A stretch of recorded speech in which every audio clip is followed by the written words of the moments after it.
Hello everyone, I'd like to first of all apologise for a complete failure with our intro. I don't know what's gone wrong with OBS there, but it basically would not cooperate and we could not get that working in the way we need to. Okay, well, over to the battle screen we go, so I can quickly run you through our grid for the race. Enzo Delignit's on pole position, he's alongside Rashid Al-Taheri. Freddie Slates is in third, then Matteo Di Paolo is in fourth position. In fifth it's Ashke Bora, then it's Kanato Lee in sixth. In seventh it's Michael Belov, then it's Pedro Clero in eighth. Evan Jolter is in ninth, Dion Gowd is in 10th. Ninth Howard Birenbakti is in 11th, and Hayu Yamakoshi is in P12. And then we go and see in 13th position Jun Nakamura, Giovanni Maschio is in 14th. Tata Carter's in 15th, and then it's Ricky Liu in 16th, Ian Ecumans is in 17th, and Jack Beaton is in 18th place. Rui Hangye is in 19th, Dorian Pan's in 20th, Nikita Bedouin's in 21st, Yaroslav Vasialo is in 22nd, Aditya Kulkarni is in 23rd, and Javier Segura is in 24th. In 25th place, it's Maya Verg, then it's Zachary David in 26th, Saka Al-Mashari is in 27th, Edward Bornier is in 28th, Eddie Robinson in 29th, and it's Enzo Richa in 30th position. That's our grid for the race as we get ready to get going in the Formula Regional European Championship by Alpine. In the commentary box, my name is Omi, delighted to be with you for this race. Here I am on camera now with all of you lovely people. We're live for this race, we're live for the GB3 race, and they go either side of F1. Now I assume Formula 1 will start before this ends. I think that will definitely be the case, considering we are, what, 5 minutes away from getting this formation lap underway? Or actually, are we going now? No, we are still waiting for the formation lap, so... Oh no, never mind, we are going. That was weird, I think they were 1 minute delayed to 35 past, so we are going for the formation lap. And it is time for the Formula Regional European Championship by Alpine to deliver us with the goods, I think it is fair to say. Whether we'll be able to do it or not, that's a different story.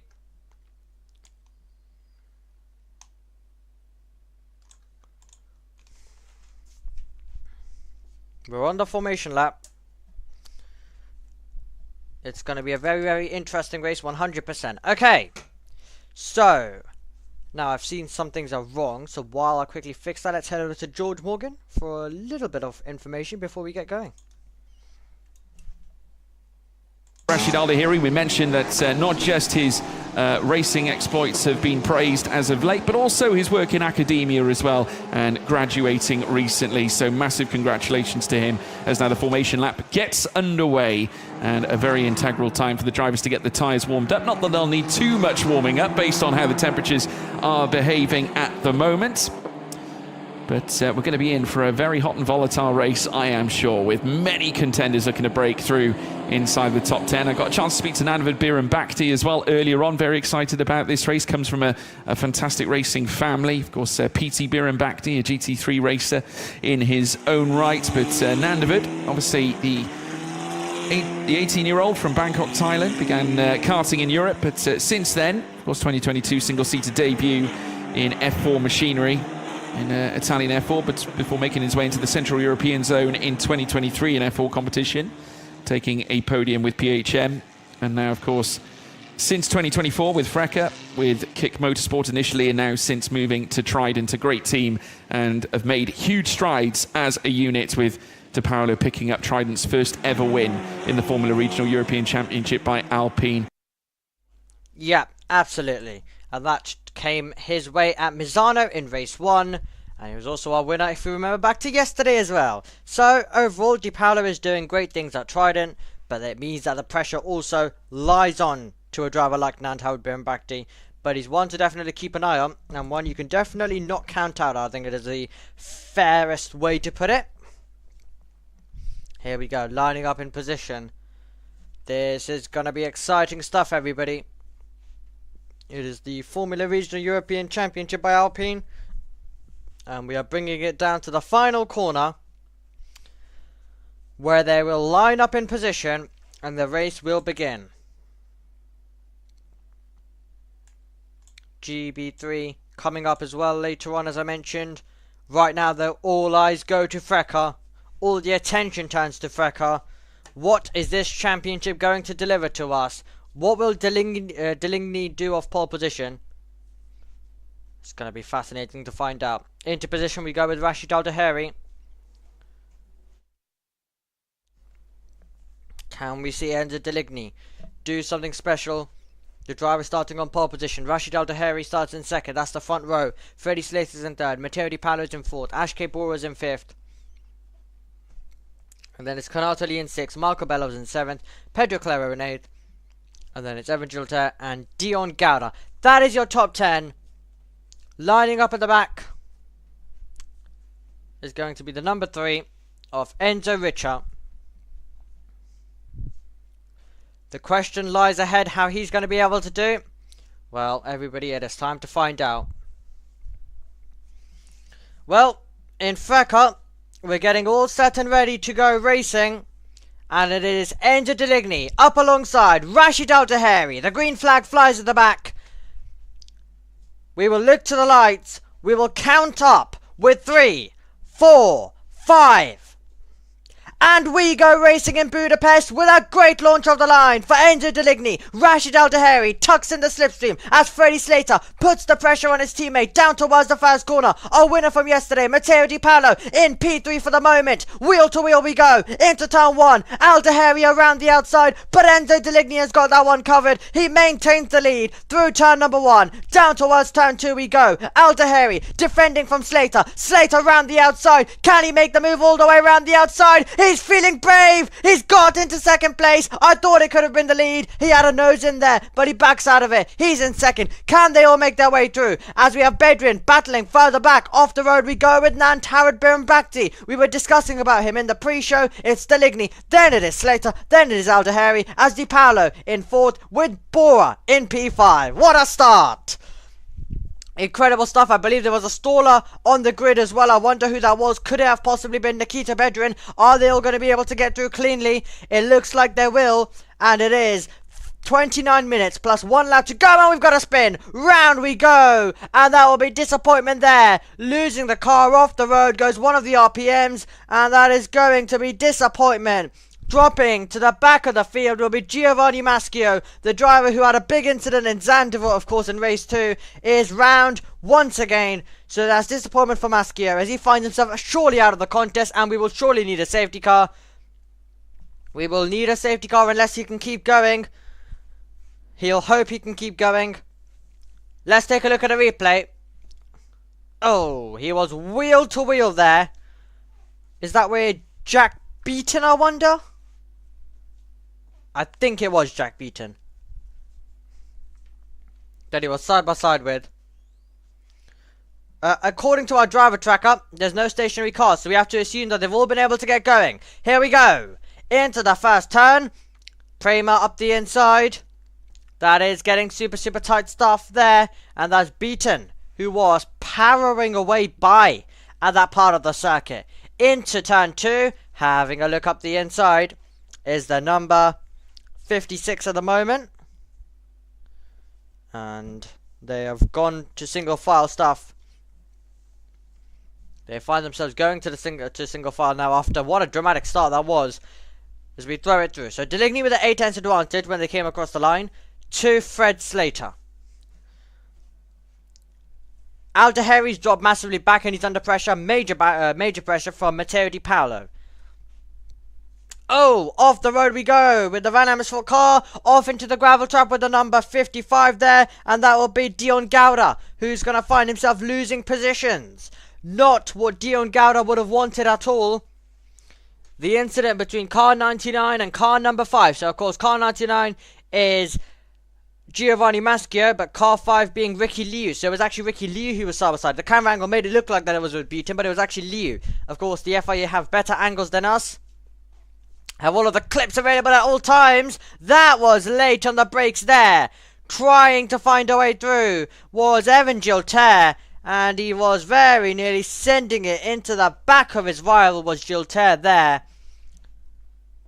Phenomenal stuff. Across the line, that is a 1.6 advantage by FRECA standards. That is a good advantage. But if considering the fact we're only on lap number 3, we are battling further back as we expect to, then that is going to be the defensive shape coming in from Taito Kato, and he's up against Jin Nakamura. So Jin Nakamura is in the mix. Kato defends. Jin Nakamura finds the slightest of gaps. Doesn't go down it though. Sensible decision there to not send it up the inside, because had he done so, it would have been risking contact, and that is not what you want to find yourself with. So Deligny, then Slater, then Altaheri, then Di Paola, then Bora, Gilter, Lee, Belov, Clara, and Yamakoshi is your top 10 on this lap. I know that Formula 1's available, and it will be in about 16 minutes on our JB Motorsports channel, so I know that's available right now for people to be watching, and there's a lot of other motorsport on, so I really appreciate the fact if you choose to join us, or also at the same time, equally, if you choose to watch this later on and sync it up and also join us later on. Whichever way, I really appreciate that you've definitely taken your time out of your Sunday or later on to join us here in the Formula Regional European Championship by Alpine. I really enjoy bringing these races to you, and it is always quite a lot of fun. Even if I am alone, I know that there's always going to be someone out there who's watching and joining us. Because, you know, this is a championship at the end of the day, where the YouTube stream is always available on YouTube, so the views aren't as always as good, but most of all I enjoy doing it, and some people do tune in and watch, and that's the most important thing as well, that I absolutely love. And also, it's great to offer you a different commentary side, because George Morgan and Chris McCarthy, both amazing commentators, but as I think everyone will understand and know, not everyone will like every single commentator. Everyone has their own taste, and everyone is, of course, valued in terms of whatever their opinion may be, if they can, of course, give it respectfully. I very clearly learnt on TikTok that I may not have the most fans, let's just say. So, really appreciate the support on here by the amazing, amazing people that tune into JB Motorsports. And if you are joining us for a stream like this, which as I mentioned is available on YouTube, then it's really, really great. And we really, really appreciate the support of any stream that you do join us in. Because at the end of the day, it's great to be able to watch and enjoy some motor racing with you. That is the best possible thing. Enjoying some motor racing here on this Sunday. There's not only Formula 1 around, there's so much more. I'm secretly hoping F1 is delayed. I'm really hoping. I don't know what the weather is, but I'm secretly hoping that it is delayed. Because, you know, the British Grand Prix, you want to kind of watch it live. And the starts is sometimes the best bit of it. So it's like, you know, I would like to go, guys. But no. FRECA GB3.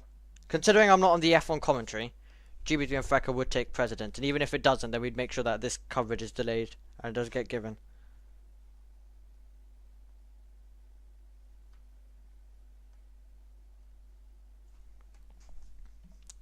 Well, this is going to be fun. Into turn 1 we go. GB3, of course, has a reverse grid racing coming.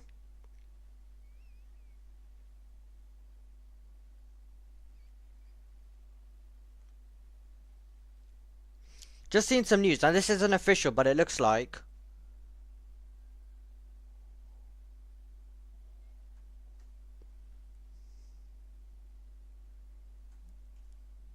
hold on.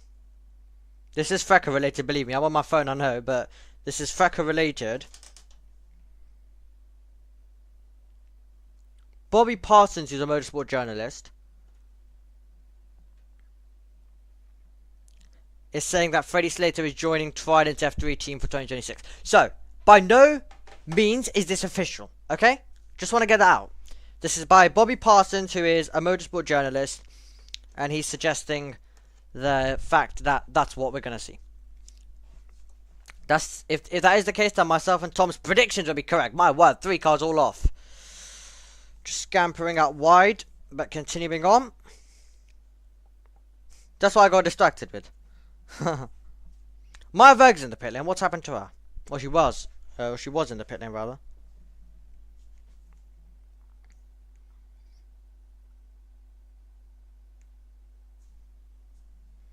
Down the straight we go.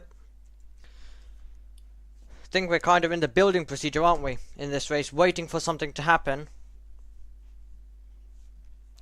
The Van Amersfoort are about to go side by side. Into the first turn we go. And that is Claro versus Yamakoshi. We wanted these two to battle in Zandvoort, if you remember correctly. But Yamakoshi gets ahead of Claro. Claro tries to come back immediately. To turn 2 we go. And it's Yamakoshi who this time around, well, it is only for 9th, but he'll be happy to be getting the upper hand on his teammate.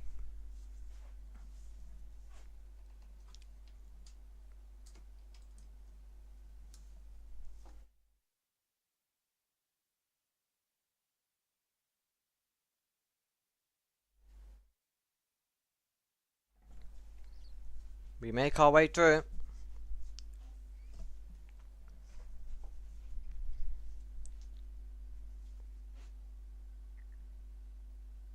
Oh! Late lunge, attempted by Evan Gilter down the inside, he can't get there. We've got Taito Kato on the attack as well, that's on Dion Gauda.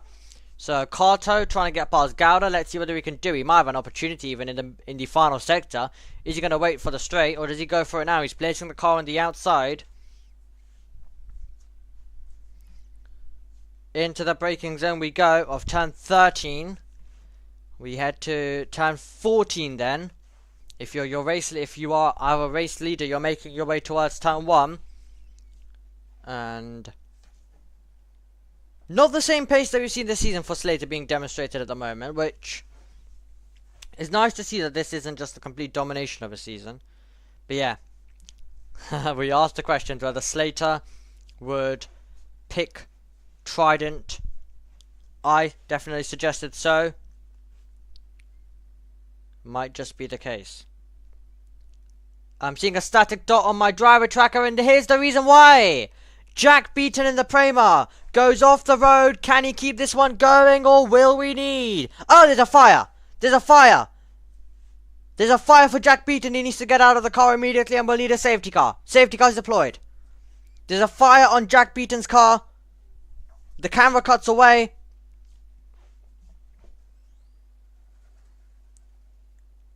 It momentarily came and then it went. Okay. Hopefully he was able to get out and everything's okay and it didn't continue on. But a fire momentarily. He's out. Perfect. Perfect news. Jack Beaton's out and we have the safety car, everybody, in the Formula Regional European Championship by Alpine. How exciting. Okay, I need to go set up my F1 stream. So as we're behind the safety car, I don't usually like to do this, but I'm going to hand over to George Morgan. And by the way, nothing against George Morgan. I'm not saying that I don't like handing down to George Morgan. It's more like I don't like, you know, handing this stream over to the world feed too much. Because, what do we call it? It's, you know, at the end of the day, if you wanted their commentary, you could literally go to their stream. You come here specifically for my commentary and all of this information. So, yeah, apologies. Apologies for a moment. I'm going to just hand over to the world feed so I can quickly get my F1 stream set up as well. Because I will be going there momentarily. So it's probably a good idea that I know what's happened at the start, in case I need to give opinions and thoughts.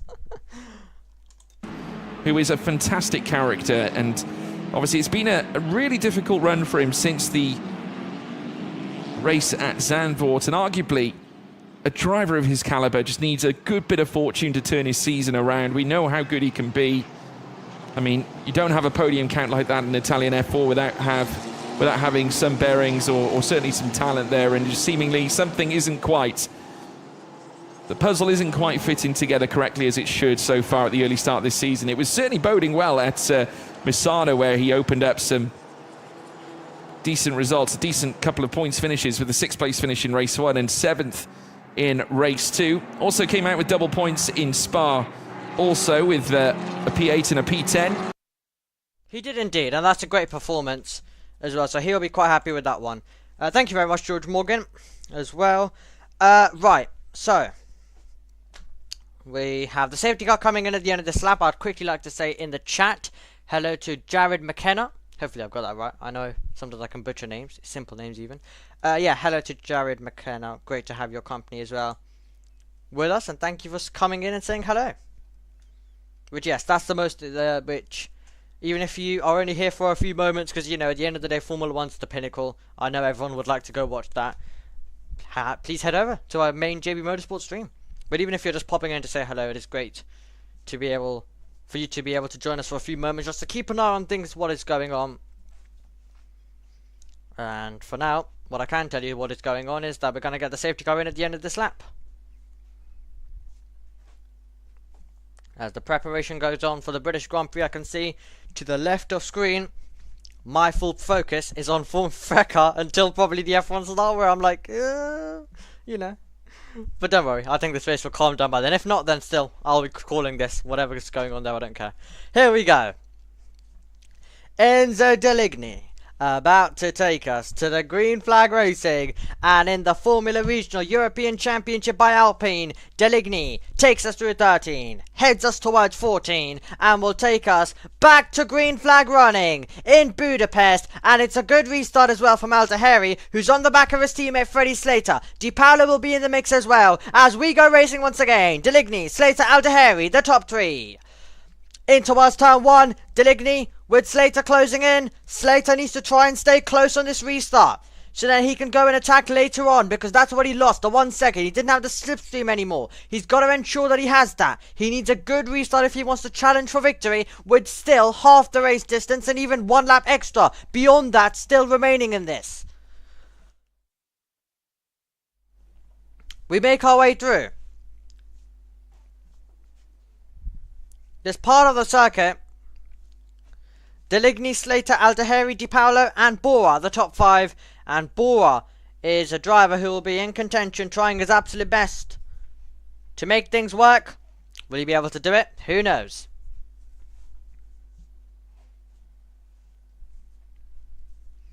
Through the chicane we go. That's a late dive bomb! Could be contact in a few moments' time if they're not careful. Down the inside there, attempted to go the trident of Ricky Liu, and having to take avoiding action due to it was Ekimans. So that was absolutely wild stuff. In that moment, time for a great Instagram story.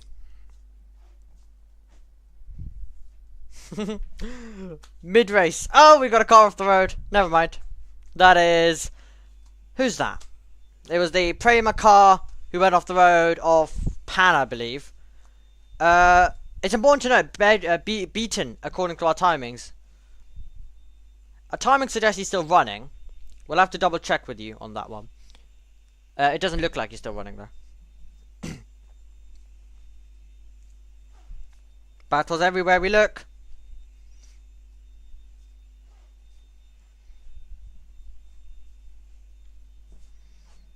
Honestly, I've missed the F1 starts and endings over the last few weeks, across the triple head especially, because of the other races. But as it's the British Grand Prix, I want to watch it start. So it's like, just making sure that we do that.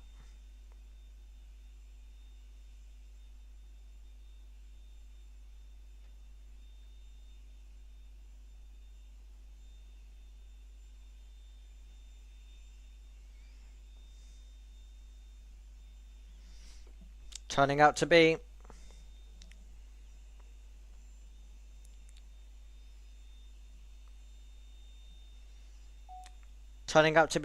a pretty good race so far. Deligny with a 1.2 second advantage as they fight their way by at the moment in this middle sector of the lap, heading into the final sector now, and it's going to be a very, very interesting race as well. There we go, Instagram story being taken.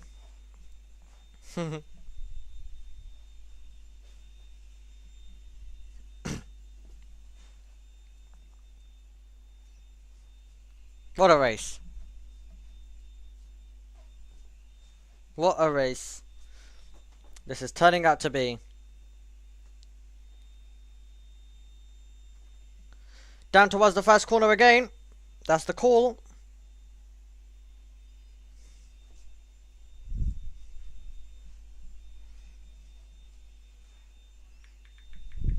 You've got to post the Instagram story. Oh, look! I'm calling FRECA, but One Eye's on F1. Oh.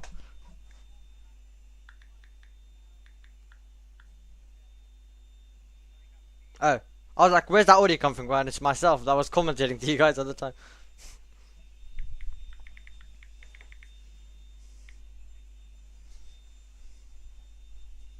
Calling FRECA at the moment.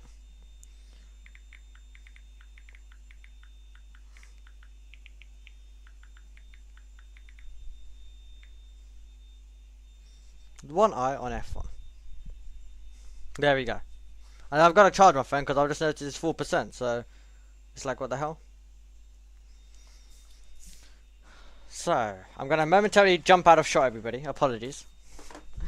I'm just getting the... You know, you have to do the post. I'm dealing with tangled cables over here. Oh, don't worry, guys. I'll be over in a second. This is going absolutely perfectly. Apologies. Luckily, we are at a dull part of the race at the moment, as we try build up to something. Build up to a crescendo, I guess is the way to describe it to some degree. Is that charging? Hello. I'm back, everybody. I know you didn't miss me. Okay. So, deep breath. We're still running. Thank you if you are just joining us. We are in the final 10 minutes of the race, as they race their way by at the moment. It's turned out to be some dramatic day so far, and, well, the question remains, is there anything else yet to happen? I would say the best way to describe it is, it's been a normal Budapest event. It's where you can't say that you got absolutely nothing, but you can't say you got the best race in the world. And I think overall, that's how I look at the race that we had in the Netherlands. And that's how I feel I'll look at this race as well. We started the season Misano. Now the ending of that weekend, race number 2, that was dramatic. The ending of that was typical FRECA action. Then we went over to Spa. Spa was Spa. That was absolutely phenomenal. It was so dramatic. It was so great to watch. Spa was just Spa, everybody. Some great action-packed racing. Budapest has been another one of those rounds where it's been a lot more calmer.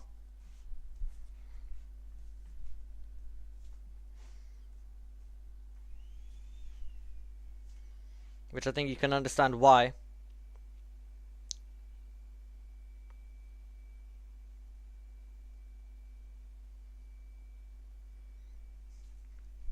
Down the start finish straight into turn 1 goes Deligny. He's really controlling this one well, isn't he? Enter Deligny.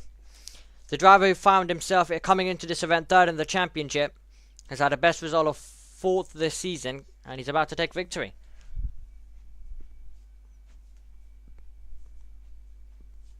Di Paolo, of course, was the winner yesterday, but Deligny on his way to take his first victory of the season. Now, he was a driver in contention at Spa, wasn't he?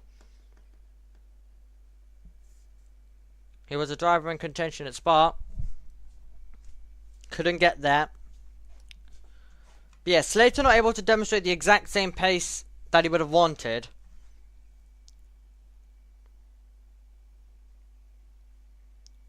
Which is a little bit of a surprise, considering the talent we know he has. But it shows also the talent of the other drivers who were able to match him, and people who have been able to match him. I think at the same time.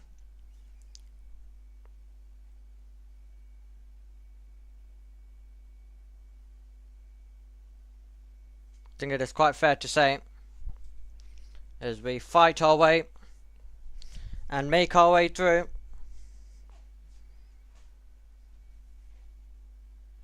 Been very interesting so far. Gravel everywhere though. All of the racing today has been throwing gravel left, right and centre, as you would expect.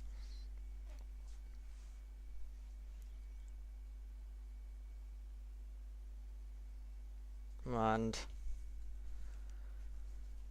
we look at a change of lead. A change of lead at the front of the field. Freddie Slater has got past Enzo Deligny. What happened there? We've had a change between first and second place in the race. Freddie Slater gets past Enzo Deligny. Incredible. What has happened there?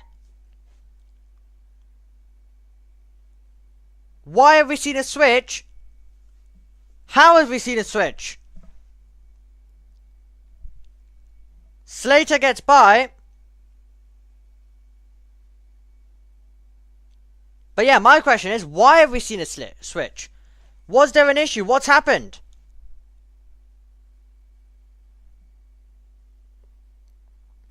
As they make their way through, what has happened to see that switch come in? We need a replay. The car just went. And Slater got through and took the lead. Unbelievable.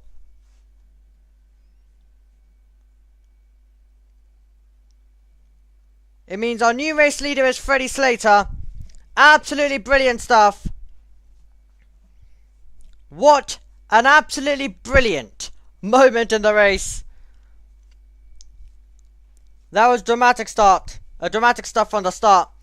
As we now make our way down towards the first turn. Deligny will want the lead back immediately. How brave is he going to be as he tries to get it back into the braking zone? Enzo Deligny going for P1 and he takes the lead but runs out wide, and Freddie Slater will make his way through and get the cut back. They will be side by side towards turn 2. Deligny has got the lead. Slater can't fight back. What a battle that was while it lasted. Phenomenal stuff there as they race their way by up towards turn number 4 we go. It is Deligny back to P1. Slater got the lead, couldn't hold it for long. And that is a dramatic switch immediately coming into play.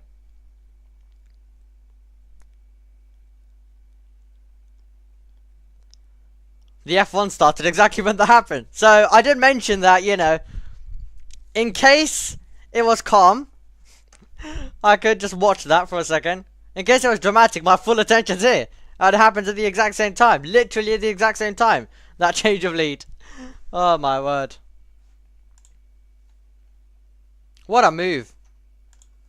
He was brave and then he defended it. That's the nice thing.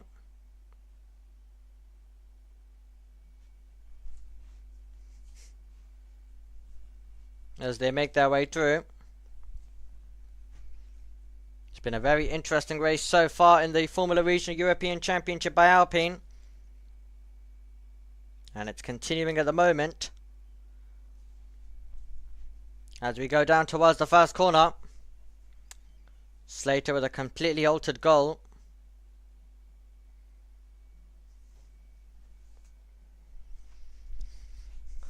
As they race their way by.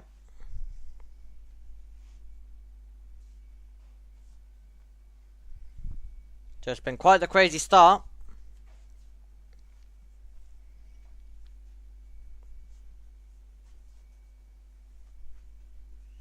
We have 3 minutes and 10 seconds remaining on the clock.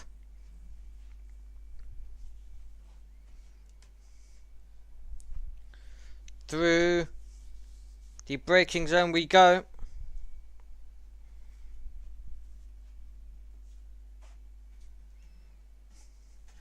Alderhairy looks close to Slater.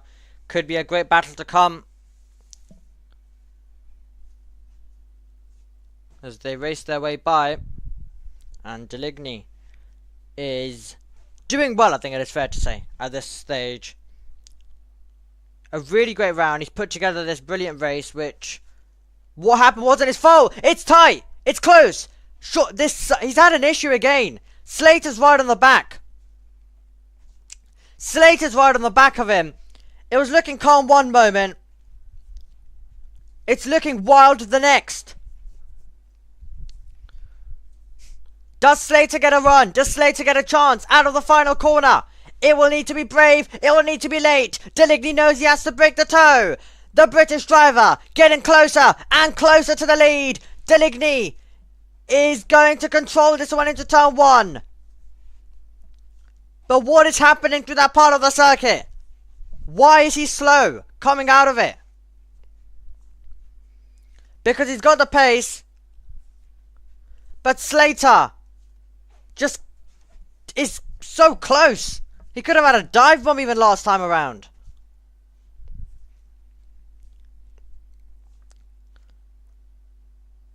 Absolutely wild stuff. as they fight their way through. Here we go. Time is running out. You have 1 minute and 20 seconds plus one more lap to go. If there's an issue when you go through that part of the circuit, then Freddie Slater could have a chance on the last literal lap of the race. Let's see. Okay, let's watch. Now, we haven't been paying attention. What goes on here? Is it a lap by lap at this part of the circuit? Give us a good camera angle. Yeah, he's slow again! He's slow again! And it's a change of lead! And Aldeheri goes to second! And Matteo Di Paolo goes to third! Possibly, he's side by side! They nearly take each other out! Slater gets to the front! This is heartbreaking! This is race ruining! What's going on there for Deligny?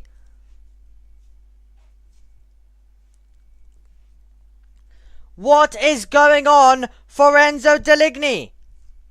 This is unbelievable. Why is he so slow coming out of that part of the circuit?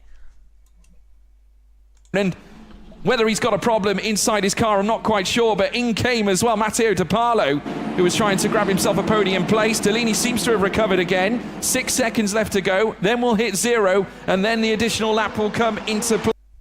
That'll be next lap. I was trying to see whether George Morgan knows something that we don't.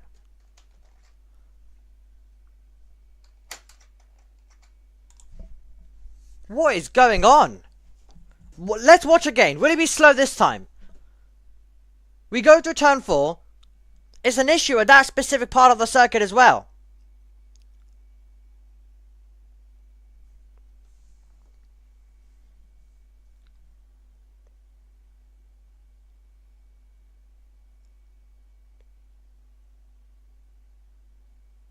That's the specific issue.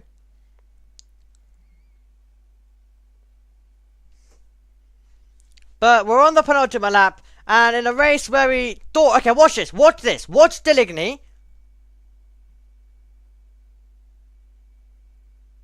It's okay this time. We'll watch it on the last lap again. We'll have to watch on the last lap again. But to see whether something happens. We're going to go on to the last lap in a few moments' time, everybody. But what has happened? So dramatic. As we got given a change of lead.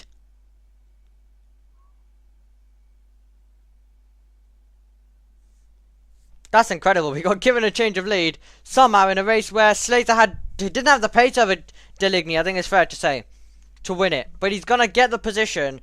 Surely some issue out of that corner.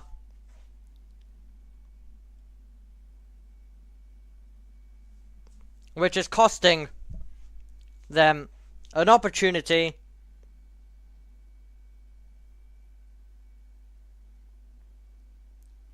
as they race their way by.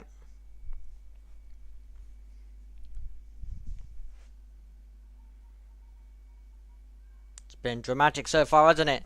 This FRECA race, and we're now coming to the conclusion of it. We're reaching the end. Some race it has been. And out of absolutely nowhere, Freddie Slater's going to get his chance. He was able to stay ahead of Prema teammate Rashid Aldeheri, and that will give him the opportunity to get to the flag as the race winner. Slater making his way through to the end of the lap. Deligny's not slow this time around. Must have been a specific thing. But Bora's got a chance to take 4th away from Di Paolo. Di Paolo having to think about the championship. Slater will think about the championship, but he'll think about the championship as the race winner. Slater comes round the final corner on the last lap of the race. It'll be Freddie Slater, who's the first driver to come across the line, and Freddie Slater wins. He beats home Aldeheri, and it's Deligny in 3rd. You have to feel for him. He did nothing wrong today, but unfortunately due to a technical issue, the chance faded away, and Deligny, I can promise you, will have many, many more chances in the future to fight for wins. This will not be the last time that you see him in contention. You will 100% be watching this driver come across the line first in the future. And I can promise you that right now. Because the race he's driven, he deserved today's win. He won't unfortunately get it.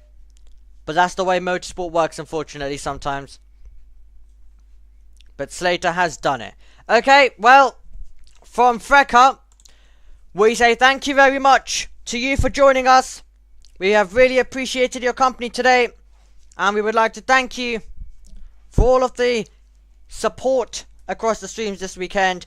We'll be back in about 1 hour and 15 minutes time for the GB3 race. But for now, go over to JB Motorsports for the Formula 1 stream. We'll see you there. Goodbye.